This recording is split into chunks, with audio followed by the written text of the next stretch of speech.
Assalamualaikum warahmatullahi wabarakatuh. Kembali lagi di channel Camp Story.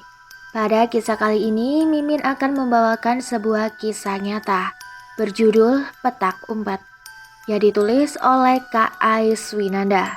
Kak Ais, terima kasih ya atas ceritanya.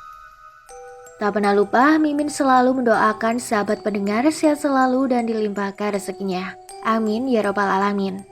Dan jangan lupa untuk selalu dukung channel ini dengan cara like, komen, dan subscribe. Terima kasih, baiklah langsung saja kita masuk ke ceritanya dan selamat mendengarkan.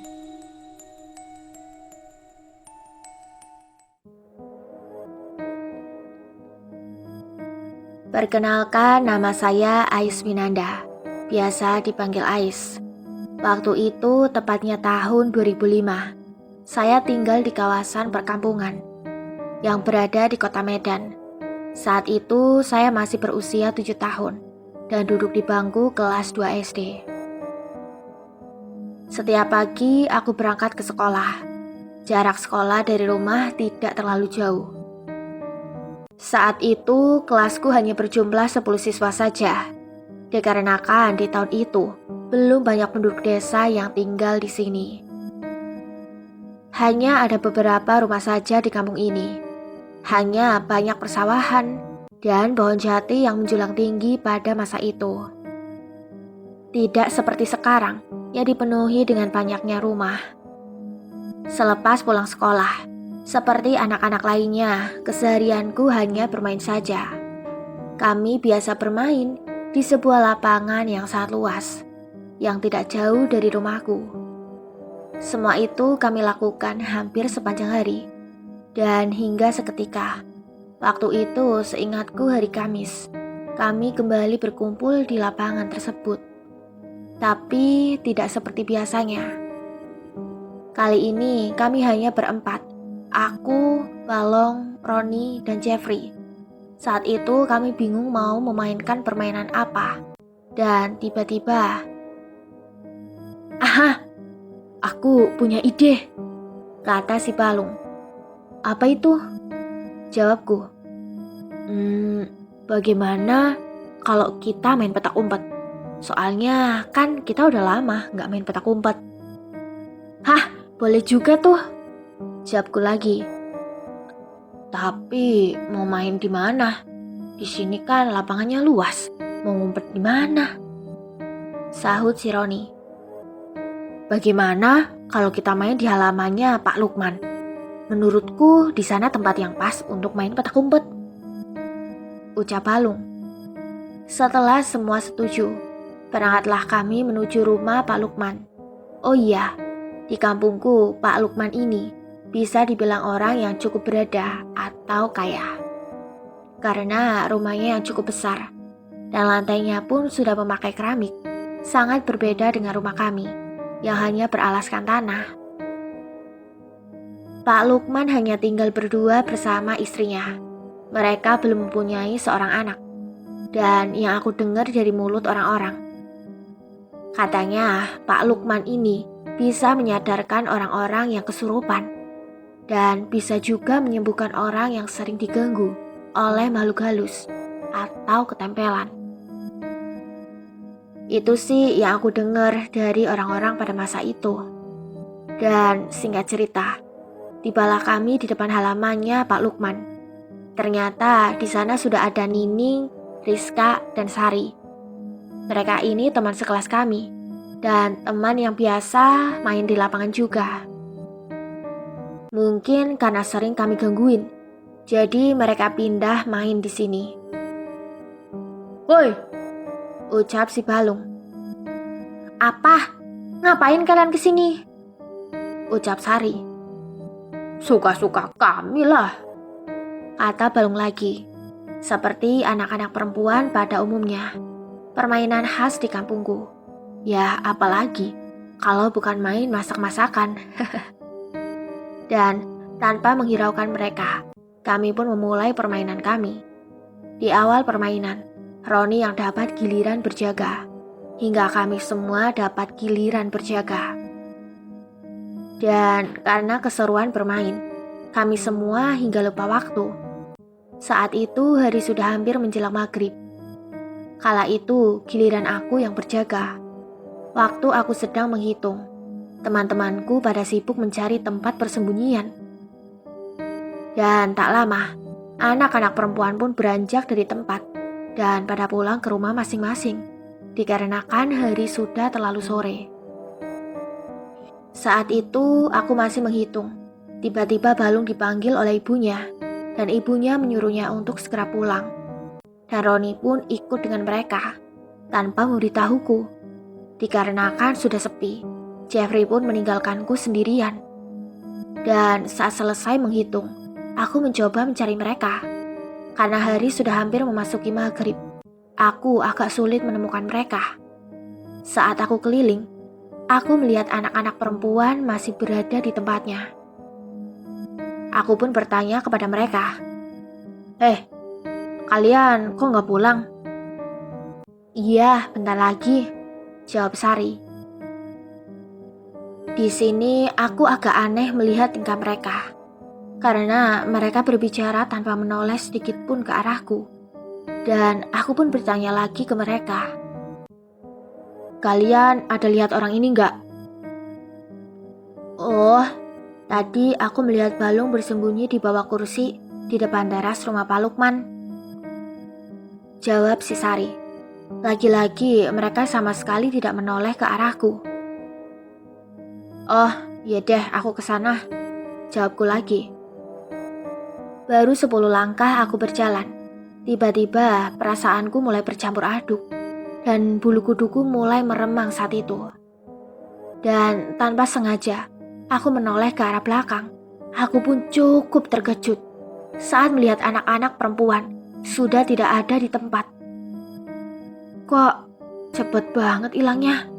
Perasaan barusan. Aku berjalan kan baru 10 langkah. Tapi kok udah hilang aja? Gumanku dalam hati. Tanpa memperdulikannya, aku pun terus berjalan hingga aku pun sampai di depan teras rumah Pak Lukman. Ternyata benar, si Balung ada di bawah pangku.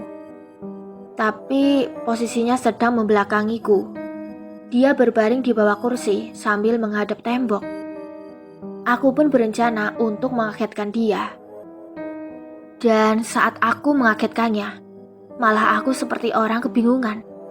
Balung tak terkejut dan tak bergerak sama sekali. Tiba-tiba, kepala si Balung berputar 180 derajat. Aku pun terkejut saat melihat kedua bola mata si Balung hitam semua dan mengeluarkan darah. Seketika badan ini tidak bisa digerakkan sama sekali, seperti ada yang menahan. Karena tak tahan menahan rasa takut, aku pun jatuh pingsan. Setelah itu, aku tidak tahu lagi apa yang terjadi denganku. Saat terbangun, tiba-tiba aku sudah berada di sebuah kamar. Alhamdulillah, akhirnya kamu sudah sadar, Nak, ucap ibuku. Ternyata aku sudah berada di rumah. Saat itu kepalaku masih sedikit pusing. Dan aku pun menjerit sekencang-kencangnya saat melihat di sekelilingku dipenuhi dengan makhluk-makhluk halus dengan wajah-wajah yang menyeramkan. Astagfirullah, sadar Nak, kamu kenapa? Ucap ibuku yang terlihat panik. Aku pun terus menjerit dan meronta-ronta ketakutan. Seketika, ibuku pun segera memanggil ayahku. Ketika melihat keadaanku, ayahku langsung bergegas, bersiap-siap untuk pergi ke rumah Ustadz Imam untuk meminta pertolongan beliau. Saat itu jam 8:30 malam, saat ayahku mau keluar. Tiba-tiba, ada yang mengetuk pintu rumahku. Dan setelah dibuka, ternyata yang mengetuk barusan adalah Pak Lukman. Assalamualaikum, ucap Pak Lukman. Waalaikumsalam. Pak Lukman, ada apa ya Pak malam-malam kesini? Tanya ayahku. Tadi sore saya sempat mendengar dari mulut warga kalau si Ais pingsan di rumah saya ya, Pak? Iya, Pak, jawab ayahku. Saat itu aku sedang melempar makhluk-makhluk yang menggangguku dengan semua benda-benda yang berada di dekatku.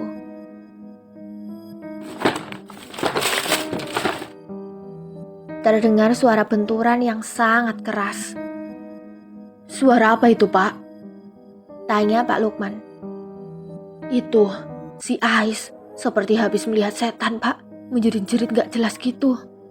Semua benda pun habis dilemparnya semua. Ini saya mau bergegas ke rumah Ustadz Imam. Mau meminta pertolongan beliau. Ucap ayahku menjelaskan. Oh, tidak usah, Pak. Biar saya saja yang menanganinya. Bener, Pak. Iya sudah. Tapi Pak Lukman gak keberatan kan? Enggak kok, Pak. Di sini, Pak Lukman meminta yang lain untuk menunggu di luar, biar dia saja yang masuk ke kamarku. Setelah masuk ke kamarku, ia pun membaca sebuah mantra yang aku sendiri pun gak tahu mantra apa yang dibacanya. Dan tak butuh waktu lama, setelah mendengar mantra itu, tiba-tiba pandanganku perlahan-lahan mulai gelap. Akhirnya aku pun jatuh pingsan lagi. Dan Pak Lukman pun keluar dari kamarku. Dia langsung disambut dengan ibuku. Bagaimana keadaan anak saya, Pak? Ucap ibuku sambil menangis. Tenang, Bu. Ini saya kasih sebuah kalung jimat. Semuanya akan baik-baik saja. Asal jika nanti Ais sadar, jangan lupa ibu berikan kalung ini kepadanya untuk dipakai, agar terhindar dari makhluk-makhluk yang mengganggunya saat ini. Baik, Pak. Ibuku sangat berterima kasih kepada Pak Lukman. Dan tak lupa, ibu juga memberikan sebuah amplop kepada Pak Lukman sebagai tanda terima kasih. Dan setelah itu, Pak Lukman pun pamit. 2 jam kemudian, aku pun tersadar. Di sampingku sudah ada ibuku yang menemaniku selama aku pingsan. Setelah tahu aku sudah sadar, ibuku langsung menyuruhku untuk menggunakan kalung jimat yang diberikan oleh Pak Lukman. Setelah menggunakan kalung tersebut, bukannya sembuh, malah keadaanku lebih parah dari sebelumnya. Bahkan, seperti ada yang berbisik di telingaku, makhluk itu mengatakan, "Ikutlah denganku." Mendengar bisikan itu, aku pun semakin ketakutan. Pergi, pergi, ucapku sambil mengusir makhluk-makhluk tersebut. Saat itu keadaanku sangat memprihatinkan, sudah seperti orang gila. Ibuku pun kembali panik dan langsung membaca doa yang ia bisa. Setelah mendengar ayat Al-Quran yang dibacakan oleh ibuku, bukannya tenang, aku malah kembali menjerit kesakitan. Kepala ini rasanya seperti mau pecah karena keadaanku yang semakin parah. Ayahku langsung bergegas pergi ke rumah Ustadz Imam. Dan karena berjalan kaki, mungkin butuh setengah jam untuk sampai ke rumah Ustadz Imam. Aku masih meringis kesakitan. Dan setelah 1 jam berlalu, sampailah ayahku dan Ustadz Imam bersama 2 orang rekannya. Saat itu juga, aku langsung dibacakan ayat-ayat suci Al-Quran oleh Ustadz Imam dan diikuti oleh kedua rekannya. Aku pun kembali kesakitan. Dan tiba-tiba, kalian jangan ikut campur dengan urusanku. Anak ini akan aku bawa untuk menjadi budakku. Suara yang berat tiba-tiba keluar dari mulutku. Ternyata ragaku sudah dirasuki oleh makhluk penunggu jimat itu. Kami datang ke sini tidak ada maksud mengganggumu. Tapi janganlah kau bawa anak yang tidak berdosa ini. Baliklah kau ke alammu. Di sini bukan tempatmu. Dan jangan pernah kembali merasuki raga anak ini. Kata Ustadz Imam menimpali perkataan makhluk itu. Berani-beraninya kau memerintahku. Jangan berani kau menghalangiku. Jika kau berani, akan aku bunuh. Kata makhluk itu lagi. Seketika Ustadz Imam langsung membaca ayat kursi untuk mengusir makhluk itu.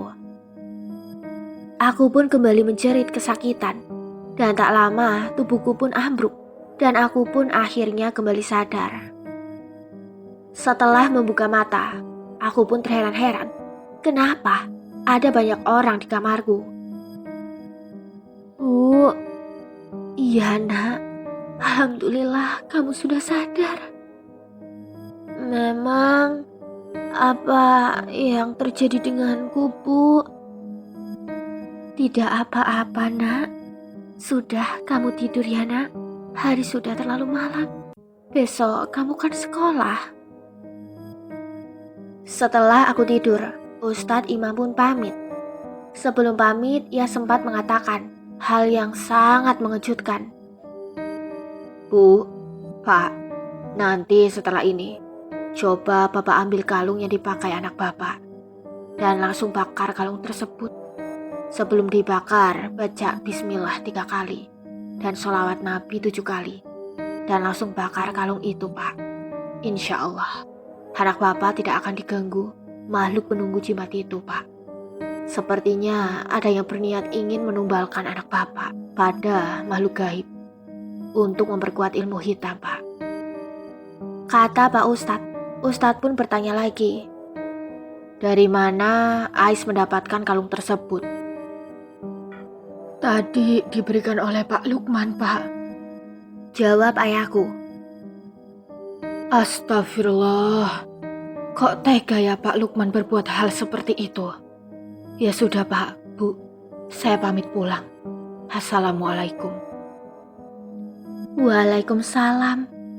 Ini Pak, saya ada sedikit rezeki untuk Bapak. Ucap ibuku sambil memberikan sebuah amplop. Tapi di sini, Pak Ustadz malah mengembalikan dan menyuruh ibuku untuk menyimpannya saja. Dikarenakan saat itu, kami termasuk keluarga yang kurang mampu. Dan tak lama, Ustadz Imam pun pamit. Malam itu aku tertidur dengan pulasnya karena kelelahan. Keesokan harinya aku pun terbangun dan ingin pergi mandi untuk pergi sekolah. Saat keluar kamar, ibu tidak ada di rumah. Aku mencari ibu ke belakang rumah. Ternyata hari sudah siang dan aku tidak dibangunkan oleh ibuku. Di belakang, aku melihat ibuku sedang membakar sesuatu. Saat aku tanya, ibuku tidak menjawab dan menyuruhku untuk makan. Sebelum makan, aku pergi mandi terlebih dahulu. Saat ibuku selesai membakar kalung itu, ibuku segera masuk ke dalam rumah. Saat itu pintu kamarku terbuka. Ibuku melihat aku sedang terbaring di kamar. Karena kejadian tadi malam, ibuku berpikir mungkin aku sangat kelelahan. Ibu pun menutup pintu kamarku. Ketika berbalik badan, ibuku kaget melihat aku sudah berada di depannya. Loh, kamu habis dari mana? Ais baru dari kamar mandi. Emang ada apa, Bu? Enggak apa-apa. Yaudah, pakai baju sana. Habis itu makan. Hari ini aku di rumah saja, karena masih trauma soal kejadian semalam. Dan singkat cerita, beberapa minggu berlalu, saat masuk ke sekolah, kami kedatangan murid baru yaitu Fahri. Fahri ini baru pindah ke kampung kami. Ia anak tunggal, sama sepertiku. Fahri ini anak yang pendiam dan tidak mudah bergaul. Mungkin karena masih baru, jadi dia agak malu-malu. 5 hari kemudian, saat kami berkumpul di lapangan, tiba-tiba Balung datang dan mengatakan kalau tadi dia melihat Fahri bermain seorang diri di depan rumah Pak Lukman. Mendengar hal itu, kami berniat untuk menyusul Fahri karena kami tidak mau kalau hal yang sama akan terjadi padanya. Saat kami tiba di rumah Pak Lukman, ternyata si Fahri sudah tidak ada. Mungkin dia sudah pulang ke rumahnya. Tetapi entahlah, Kenapa tiba-tiba aku merasakan hal yang buruk akan terjadi? Ketika di rumah, perasaan buruk itu terus menghantuiku. Hingga keesokan harinya, saat tiba di sekolah, aku sedikit lega karena tidak terjadi apa-apa dengan si Fahri. Perasaan buruk itu pun langsung menghilang dari pikiranku. Tapi lama-kelamaan, ku perhatikan tingkah Fahri kok berbeda. Terkadang dia suka ngomong sendiri. Aku dan Balung mencoba menghampiri Fahri, dan aku pun bertanya, "Kamu ngomong sama siapa?" "Oh, ini, kenalin, temenku namanya Devan," kata si Fahri. Aku dan Balung pun saling pandang. Udah gak waras ini anak," kata si Balung. Aku pun langsung menyenggol Balung untuk diam. Dan tanpa basa-basi, aku dan Balung pun meninggalkan Fahri. Ketika sore hari, kampung kami digegerkan dengan kabar hilangnya si Fahri. Aku yang mendengar hal itu cukup terkejut. Warga kampung pun membantu mencari keberadaan si Fahri. Kata ibunya, terakhir dia lihat main di belakang rumah. Saat malam tiba, Fahri belum juga ditemukan. Kami pun pulang ke rumah masing-masing. Keesokan harinya pas hari Minggu, saat libur sekolah, sekitar jam 7 pagi, aku mendengar bahwa Fahri telah ditemukan oleh Pak Wanto di sebuah pohon bambu. Mendengar hal itu, aku pun cukup senang. Tapi kesenangan itu hanya sementara saja. Saat aku dan kawan-kawan tiba di lokasi, aku pun terduduk lemas dan nafas ini terasa sesak. Saat melihat jasad temanku Fahri berada di atas pohon bambu. Dan yang anehnya, batang pohon bambu yang segitu kecilnya tidak patah saat menahan badan si Fahri. Warga kampung cukup kesusahan menurunkan jasad temanku karena terjepit oleh batang-batang bambu tersebut. Di situ kami keheranan dibuatnya. Bagaimana cara ia bisa memanjat pohon bambu sampai setinggi itu? Dan setelah bersusah payah, akhirnya jasad temanku itu berhasil diturunkan. Setelah berhasil menurunkan jasad si Fahri, kami pun beramai-ramai mengantarkan jasad tersebut. Begitu sampai di rumahnya, betapa terpukulnya kedua orang tua si Fahri. Saat melihat anak semata wayangnya kini telah tiada. Aku saja yang baru mengenalnya sudah sangat terpukul, apalagi kedua orang tuanya. Tak terasa tiba-tiba air mata ini pun menetes. Aku masih belum percaya dengan apa yang terjadi. Malangnya nasibmu Fahri berakhir seperti ini. Rintihku dalam hati. Setelah pemakaman selesai, kami pun pulang ke rumah masing-masing. 2 hari kemudian, ibunya Fahri berniat menjual rumahnya dan segera pindah dari kampung kami. Hari-hari pun berlalu. Hampir setiap bulannya, hal yang sama selalu terjadi. Sudah ada 3 korban saat itu. Kami pun mulai muak dengan keadaan seperti ini terus. Tapi mau bagaimana lagi? Jika kami menuduh Pak Lukman adalah pelakunya, kami tidak memiliki bukti sama sekali. Jadi kami hanya bergantung pada Yang Maha Kuasa. Semua itu pasti bakal ada jalannya. Karena takut akan ada korban lagi, kami sama sekali tidak pernah bermain ke lapangan lagi. Setiap pulang sekolah, ya kami hanya bermain di rumah masing-masing. Sungguh sangat membosankan. Apalagi aku yang anak tunggal.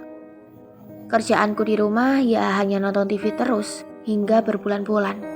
Tapi alhamdulillah, berkat rencana seperti itu, kami tidak pernah mendengar ada korban lagi.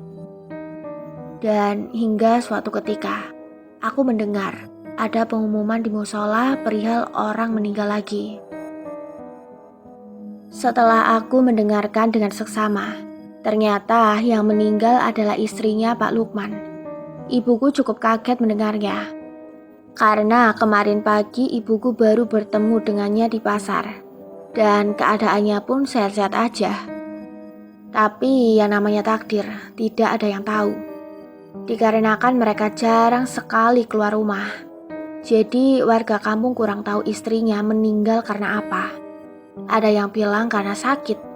Karena pas dilihat, jenazah almarhumah badannya sangatlah kurus kering. Dan ada juga yang mengatakan, mungkin karena sudah tidak ada lagi tumbal, maka istrinya lah yang menjadi korban. Setelah pemakaman selesai, kami pulang ke rumah masing-masing.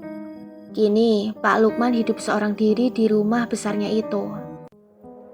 Dan singkat cerita, saat itu malam minggu, ayahku mendapat giliran jaga malam atau ngeronda. Pas ronda berada di tengah-tengah kampung kami. Saat itu ayahku kebetulan lagi banyak kerjaan. Jadi ia menyuruhku untuk menggantikannya. Aku mengajak Balung malam itu supaya ada temanku di sana. Kami ada 6 orang ditambah Balung jadi 7. Di sana cuma kami berdua yang masih anak-anak. Yang lainnya orang tua semua. Waktu menunjukkan pukul 1 malam. Saatnya kami berkeliling memutari desa. Dari rumah ke rumah sambil membawa kentongan yang terbuat dari bambu dan 3 buah senter. Setelah lama berkeliling, tibalah kami di sebuah pemakaman umum atau kuburan. Pemakaman ini berada di pinggiran desa dan di belakang kuburan itu ada hutan yang masih sangat rimbun. Kami pun mencoba menyenter ke arah hutan itu. Cukup lama juga kami menyenter hutan itu. Dikarenakan jika ada maling yang terlihat oleh kami, pasti mereka larinya ke hutan ini. Pak, itu di sana kok kayak ada orang, ucap si Balung. Di mana? Tanya Pak Iwan. Itu Pak, di tengah-tengah kuburan itu, kata Balung lagi. Saat Pak Iwan menyorotkan senternya, ternyata betul ada seseorang di sana yang membuat bulu kuduku meremang.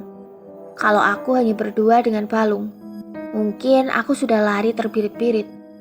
Tapi karena rame, ya aku pura-pura sok pemberani. Pertama kami pikir itu tadi setan. Lama-kelamaan dilihat lagi, ternyata orang-orang itu sepertinya sedang kerasukan. Dia menari-nari seperti tarian Jawa atau ronggeng. Aku gak tahu nama tariannya. Pokoknya dia menari gak jelas.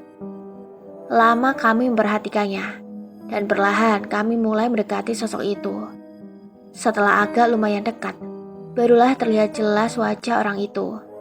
Iya, orang itu adalah Pak Lukman. Saat itu dia masih terus menari tanpa berhenti sedikit pun. Dan tiba-tiba dia menatap ke arah kami. Saat aku melihat wajahnya, raut wajahnya sungguh sangat menyedihkan. Ia seperti ingin mengatakan sesuatu, seperti ingin meminta tolong kepada kami. Astagfirullahalazim, kata Pak Iwan. Ada apa Pak? Tanya kami. Coba kalian lihat pundaknya. Ternyata ada sosok bertubuh besar yang dari tadi nangkring di pundaknya Pak Lukman. Sosok itulah yang dari tadi menggerakkan tubuh Pak Lukman.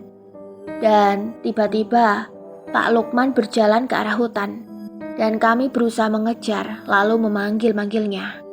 Akan tetapi dia terus berjalan tanpa menoleh sedikit pun. Yang anehnya, semakin kami kejar semakin dia menjauh. Padahal saat itu, Pak Lukman hanya berjalan pelan, sedangkan kami mengejarnya setengah berlari. Seketika langkah kami pun terhenti. Semakin dalam kami memasuki hutan itu, yang ada kami nanti yang bakalan tersesat. Jadi kami memutuskan untuk kembali dan menceritakan hal itu kepada Pak Kepling atau kepala lingkungan. Daerah kami tidak ada RT atau RW, yang ada cuman Pak Kepling. Keesokan harinya, setelah melapor ke Pak Kepling, kami langsung OTW ke rumah Pak Lukman. Setelah sampai, kami mengetuk rumahnya dan bolak-balik memanggilnya. Tapi tidak ada jawaban sama sekali. Pak Kepling mengumpulkan semua warga untuk mencarinya ke dalam hutan. Hingga sampai sore hari, Pak Lukman masih belum juga ditemukan. Saat itu juga Pak Lukman dinyatakan menghilang secara misterius. Kami pun pulang ke rumah masing-masing. Dan beberapa hari kemudian, saat itu malam Jumat, saat giliran Pak Ali yang berjaga malam dan 5 orang lainnya. Mereka duduk di pos ronda sambil memainkan kartu untuk mengisi kekosongan mereka. Waktu menunjukkan pukul 1 malam, saat mereka akan mau berkeliling, tiba-tiba dari kejauhan terlihat ada seseorang yang berjalan menuju ke arah mereka. Sosok itu ternyata adalah Pak Lukman. Saat Pak Lukman berjalan di depan pos ronda, betapa terkejutnya mereka. Ternyata Pak Lukman bukannya berjalan, melainkan dia sedang melayang karena kakinya yang tidak menyentuh tanah. Dia melayang sambil mengatakan, "Tolong saya." Semua yang menyaksikan itu bergidik ketakutan. Beberapa hari berlalu, ternyata arwah Pak Lukman hanya muncul ketika malam Jumat saja, tepatnya jam 1 malam. Jika sudah muncul, dia hanya melayang dan mengelilingi kampung ini saja. Setelah itu menghilang entah kemana. Karena mendengar informasi itu, aku pun penasaran. Ketika malam Jumat berikutnya, aku memaksakan diri untuk tidak tidur. Dan ketika jam 1 malam, aku mengintip dari jendela kamarku, ingin memastikan cerita itu. Setelah lama menunggu, ternyata benar, dia melewati rumahku. Ketika melihat dia melayang, sekujur tubuh ini terasa kaku dan tidak bisa bergerak. "Tolong saya," ucapnya dengan suara berat itu. Sungguh menyayat hati saat mendengarnya. Aku berusaha untuk tenang dan perlahan badanku bisa digerakkan kembali. Aku bergegas menutup jendelaku dan berusaha untuk tidur. Keesokan harinya, warga kampung mulai resah dengan kemunculan arwah tersebut. Dan setelah berdiskusi, akhirnya Ustadz Imam pun menawarkan diri untuk mengatasi hal tersebut. Malam Jumat berikutnya, saat jam 1 malam, kami satu warga kampung dan Ustadz Imam sudah menunggu kehadiran arwah Pak Lukman. Saat mereka berpas-pasan, Ustadz Imam mencoba berinteraksi pada arwah itu. "Tolong saya." "Apa yang bisa saya bantu? Katakan," sahut Ustadz Imam. "Tolong makamkan jasad saya dengan layak, agar arwahku bisa tenang.